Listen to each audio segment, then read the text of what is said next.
Okay, we can go ahead and get started. Let me just make some adjustments here.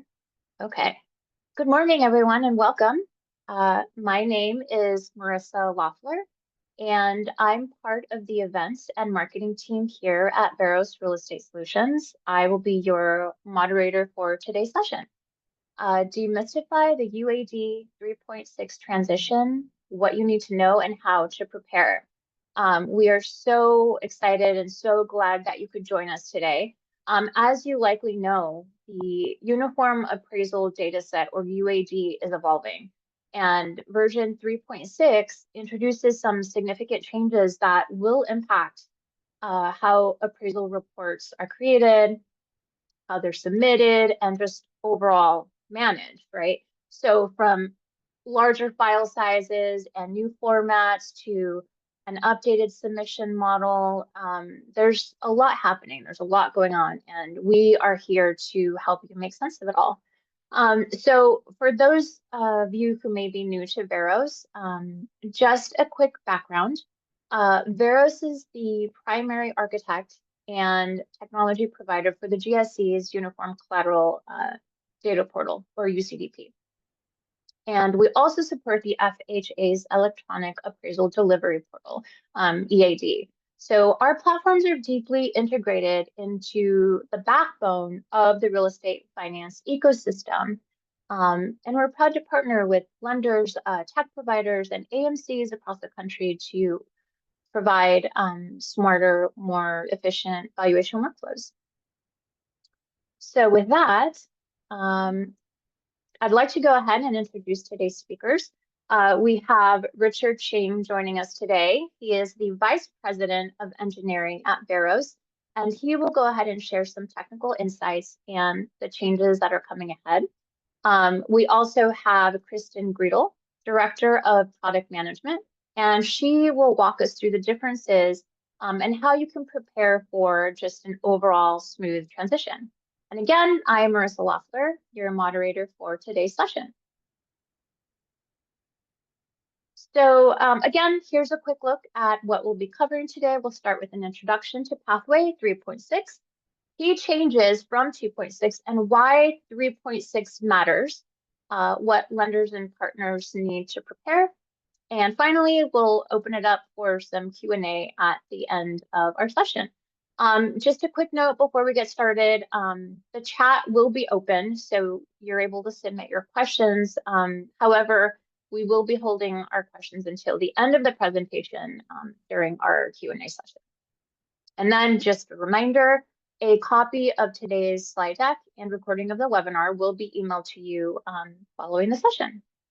So with that, let's go ahead and get started. I'll hand it over to Kristen Greedle to kick things off with an introduction to UAD 3.6 and why this transition is so important.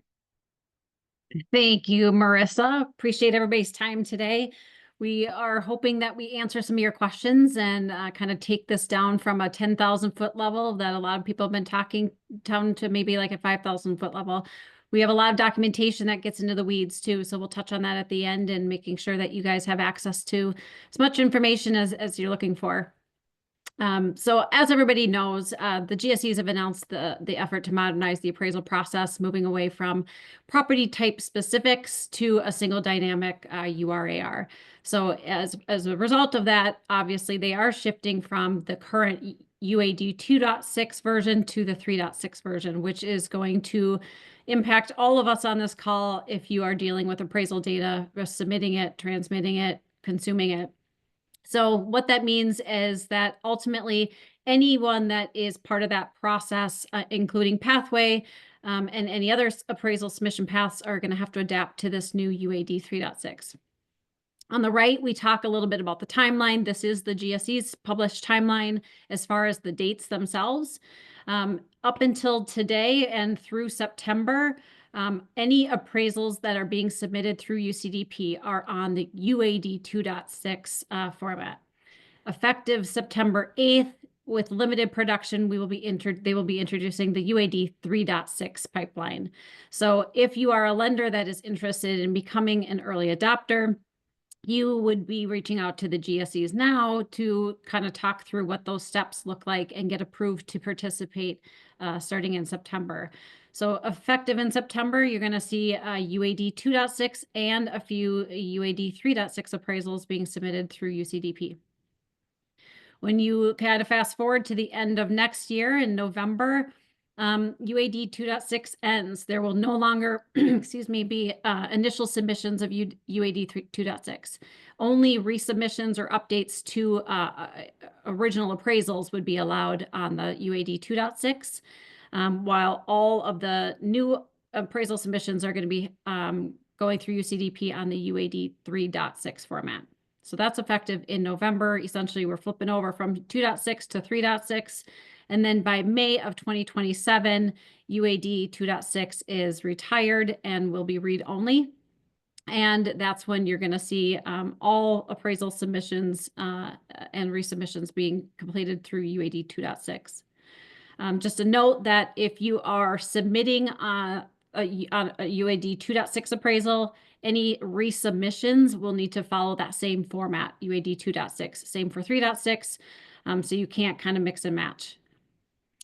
All right, we'll go to the next slide and talk a little bit about pathway in particular. So the GSEs do require appraisal data to be submitted to UCDP in a standardized way, which means that if you need to transmit appraisal data to the GSEs, you need to go through one of three paths. One is the UCDP portal, one is through our pathway solution, and then any other direct integrator is a third option.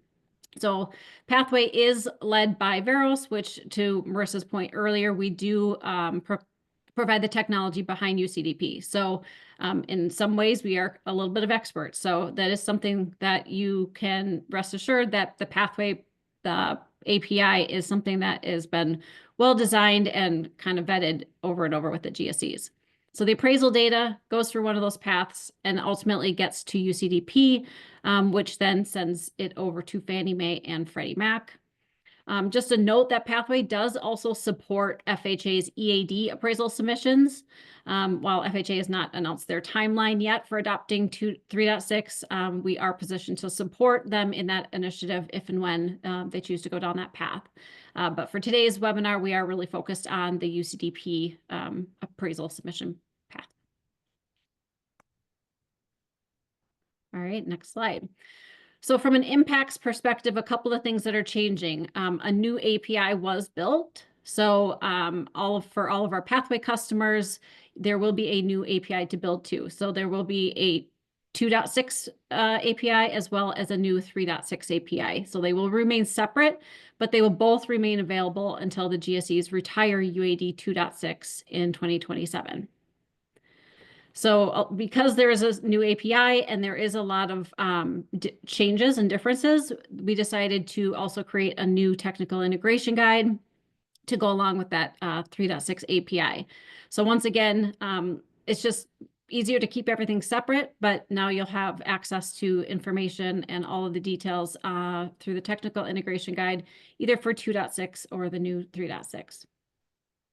What is not changing? We get these questions quite a bit. The existing pathway API, nothing's changing as far as if you're a current customer, nothing's changing. You can continue to submit. Nothing's changing until the UAD 2.6 pipeline really gets retired in 2027. So that one will remain status quo. The UCDP credentials and the business unit information and GSE seller numbers all staying the same. So if you already are submitting, you would already have these credentials and they would remain the same between 2.6 and now 3.6 as well. All right, so now we'll just touch on some of the key differences between 2.6 and 3.6 as it relates to the appraisal files themselves. So obviously the MISMO format changing from 2.6 to version 3.6 in the new world. The appraisal delivery does require today an XML file with an embedded PDF. And in the future, it will be an appraisal zip file with XML, PDF, and the image files all within that zip file. Today, we have forms that are based off of the property type tomorrow in 3.6, we will no longer have forms, but we will have document types of, it can be an appraisal report or the appraisal update or a completion report. The file size as well is something that is expected to change. So today it could be 3 to 4 megabytes, but we are expecting that to potentially double up to 6 to 8 megabytes with a max up to, 60 megabytes. So that is something that you should be thinking about when planning for file storage. Right, and as these files get larger, they may get too big for your email system. So if you might want to make a backup plan or a contingency plan if the file sizes get larger in that kind of case. Thank you. Mhm. So on the next slide, we'll talk a little bit about the submission model. So today in UAD 2.6, there is this concept of a 3-box model. First, it starts with a document file, which you can think of as a virtual manila folder that holds all the information related to that loan, all the documents. The UAD 2.6 uses this 3-box model, which essentially allows for any combination of appraisals, 1004D updates, or 1004 completion reports. So you could have 3 appraisals in slots 1, 2, and 3. You could have a single appraisal with a 1004D update in slot 2 and a 1004D completion in slot 3, any combination of that. Where it gets a little bit tricky today is if you have 2 appraisals in file 1 and 2, and then you have a subsequent 1004D, either an update or a completion, which causes some ambiguity to try to understand which of the 2 appraisals that 1004 belongs to. And so as a result of that, the GSEs wanted to change this submission model a little bit in 3.6, which we'll talk about on the next slide. So in 3.6, instead of a 3-box model, they have moved to a 9-box model. So you can see that the document file concept is the same, but then from there, it's going to essentially be up to 3 different sequences, 1 sequence per appraisal. So each appraisal will have its own sequence, resulting in if there is a appraisal update or completion report, you will now know that it belongs, which appraisal it belongs to. So you may now have 3 different appraisals, one in sequence 1, sequence 2, and sequence 3. But if you do end up getting a completion report or an appraisal update, you will now know, it will be very clear which appraisal that it belongs to. And from an IT perspective, you might add another field to your system to track the document type, so you can so that it's clear that you have like a appraisal 1 or update 1 or completion 1 versus appraisal 2, update 2, and completion 2. So that way it's more easy. You can more easily tell the what do you call it? It matches the domain model. It's just easier and more natural to express that way. All right, and then some of the key differences related to the submission results themselves. The document file ID currently starts with a 1 that will change to beginning with a 2 in UAD 3.6. There's this concept of findings and hard stops that are returned during the submission process, where you can override manually any hard stops. But in 3.6, the hard stops are going away. So there will only be findings that would have a fatal or a warning severity. So you no longer can override. There is no hard stop to override, but if you do need to resolve a fatal finding, you would work with the appraiser or your AMC and have the appraisal resubmitted altogether to resolve that. The findings are currently found in XML. That will be changing to JSON in 3.6, and the SSR format will remain accessible via PDF. All right, I think that is it for the differences. So I'm going to turn it over to Richard to talk a little bit more about the API itself. Oh, thank you, Kristen. I was asked, why did we create a separate TIG, a new API? And Kristen had summarized it earlier, but it basically was that there's a lot of differences between the old domain model and the new domain model. There's no more forms. We have document types. There's the change from the 3-box model to the 9-box model, and there's no more hard stops. So there's no more overrides. So it's cleaner to start with a fresh model because that way your new workflows will more easily integrate with the new API. So to tell the difference between the old TIG and the new TIG, the old TIG has a version 5X in it. And the new TIG will have the 3.6 numeric code in it, so you can tell that it belongs to UAD 3.6. From a methodology standpoint, the old TIG was service-oriented, and the new one is REST-based. So you'll see methods like post and get. When you make submissions, the old way use the submit function, whereas with the new API, you would post a UCDP submission. And to get results, you used to have to call get submit results to get finding XML and the SSR PDFs. But with the new methodology, it's a post SSR request, and you can get either the JSON or the PDF. If you want both, you'll have to make separate calls because it's a REST-based API, and you can request one format at a time. So that's it on this page. Next page, please. To get reports, you used to call the get reports function, but with the new API, you'll post a SSR request to receive JSON or PDF findings. And there's a new function available that wasn't available earlier. This is to retrieve an appraisal PDF.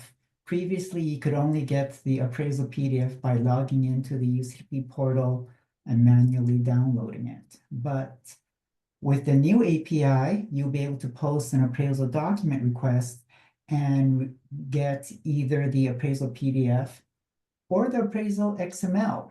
This is new from a system-to-system integration point of view. And maybe it opens up a new kind of a workflow for your business. So you want to maybe keep that in your back pocket for further consideration. Getting results from Fannie and Freddie require separate calls now because it's designed that way. Sometimes you need one, sometimes you need the other. So this is more efficient. Next slide, please. There's also change in getting metadata up, making metadata updates and delete requests. Previously, they would be overloaded with the submit function. You would have to submit a call with updated loan metadata to the submit function, but now there's a separate post request for loan metadata updates. Similarly, you used to have to make a submit request to delete an appraisal, but now there's a separate post delete document request. And that's it. That's the API changes in a nutshell. Back to you, Kristen. Thanks, Richard. So we wanted to give you a few steps to take or tangible action items that you can start taking now to kind of continue to ready yourselves and move things forward. That's what this slide is all about. It's just kind of laying that out. So I think Richard touched on it earlier. Make sure that your system can record the document type. That is something that's going to be required for appraisal deletion requests and to obtain the appraisal PDF or XML. Make sure you look at your file storage. So preparing for files to nearly double in size and reach up to 60 megabytes. Make sure that your file storage and being able to consume those large files is something that you're kind of prepared for.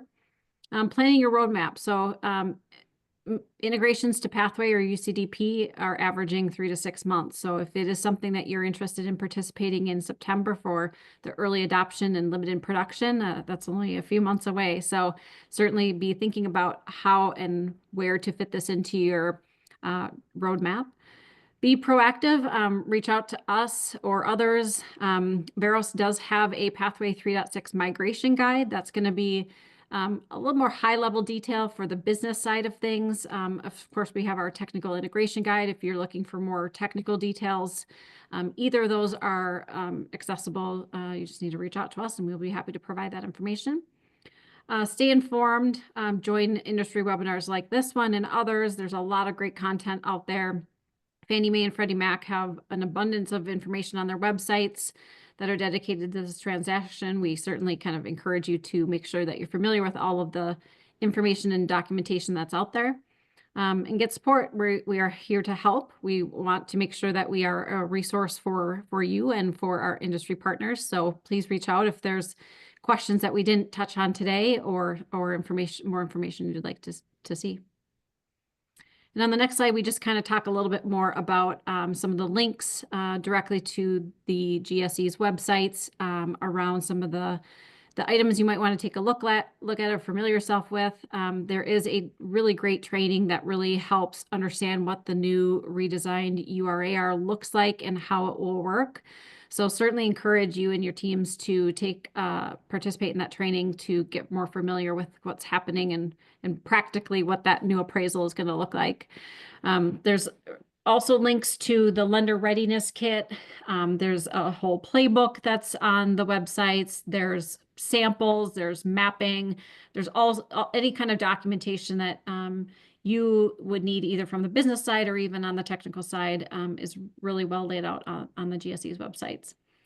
And just from an early adopter perspective, again, if you are interested in participating in the limited production and you are a lender, these instructions are out there and linked here so that you can ensure that you're kind of ready and get that approval from the GSEs to participate in September. And I think that wraps up our content. Marissa, do we have time for any questions today? We do have a few minutes. So thank you so much, Richard and Kristen. This was a lot of very valuable information. We've covered a lot today. We've covered how Pathway is evolving to help support the next chapter of appraisal modernization. So we do have a few questions that have come in. So let's see here. When can I start integration? So Richard, I think you can go ahead and take that one for us. Sure, happy to. You can start now. Pathway is in an integration environment right now, so feel free, reach out to us, and we can help you get started. Okay, great. Thank you. Okay, let's see. Here's another good one. How do I get more detailed information on the new Pathway API? So I think, Kristen, you can help us out with this one. Can you help our audience understand this question?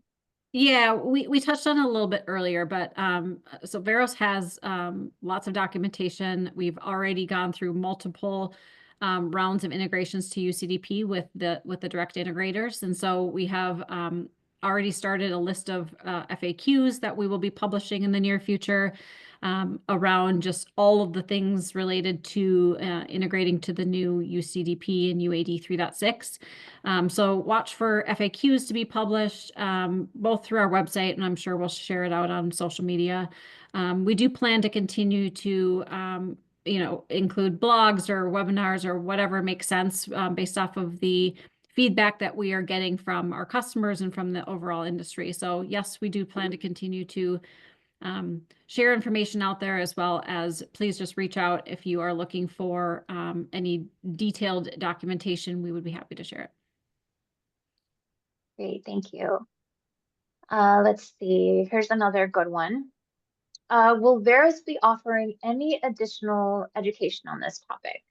So maybe Kristen, you can piggyback off your last question. Can you help us to answer this one? Yeah, I think I kind of touched on it a little bit earlier. So I do think that there is value in continuing to make sure that we drip the right messaging out there based off of the feedback from this webinar today, from our customers, what we're hearing in the industry are outstanding questions. So We are happy to partner. We do plan to, as I mentioned earlier, put some more materials together around questions that are coming in regularly. So certainly keep an eye out for us to publish that type of thing, either through our website or through LinkedIn or other social media. Great. Thank you so much. I think that's about all the time we have for today. So thank you everyone so much for joining us. If you didn't get your question answered, or maybe something comes to mind later, reach out to us and we will be sure to have someone follow up with you. And just as a quick reminder, we'll be sending out a copy of today's presentation along with a link to the webinar recording, so you have everything you need to review or share with your team. Again, if you'd like more information about Pathway or getting started with 3.6, feel free to reach out. You'll have our contact information once we send out the recording. So again, thank you all so much, and we will see you at our next webinar event. Thank you everyone for joining us. Have a great week. Thank you. Thank you. Thank you.